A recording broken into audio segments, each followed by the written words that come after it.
এই যে নদীটা দেখতে পারতেছেন, এই নদীটা হলে তিন নদীর মোহনা। এখান তিনটে নদীর স্থল। একটা হলে এই সাইডে হলে তুলাতলি নদী, আর সামনে যেটা দেখা যায় পাণ্ডব নদী, আর এই সাইডে পশ্চিম সাইডে যেটা দেখা যায় ওইটা হইলে পায়রা নদী। নদীটা একসময় অনেক ছোট ছিল, এখন আস্তে আস্তে অনেক বড় হয়ে গেছে। ওই যে ওপার দেখা যায়, ওপার হইলে বাখেরগঞ্জ, আমি যে পারে দাঁড়াই আছি এপারে ধুমকি থানা, ওপার বরিশাল, একবার হইলে পটুয়াখালী জেলা। আর নদী ভাঙতে ভাঙতে ওই যে ভিতরে দেখতেছেন, ভিতরে একটা চর জাগছে, ওই যে পাতা দেখা যায়, ওটা হলে বরিশাল আঞ্চলিক হকলা পাতা বলে।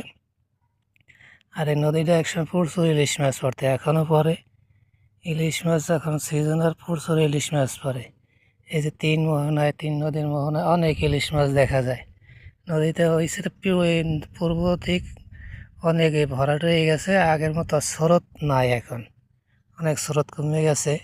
একসময় প্রচণ্ড বর্ষাকালে প্রচণ্ড স্রোত ছিল, আর ভাঙতে ভাঙতে নদীটা অনেক ছোট হয়ে গেছে, বড় হয়ে গেছে। এই যে সাগরের মতো হয়ে গেছে ভাঙতে, মাঝখানে চর জায়গায় গেছে, হইতে চর মাঝখানে ওই যে বিভিন্ন এক একটা ব্রেক ফিল্ড, একটা তো তিনটে সাইড ড্রেপার আছে, একটা অনেকগুলো ব্রেক ফিল্ড দেখা যায়।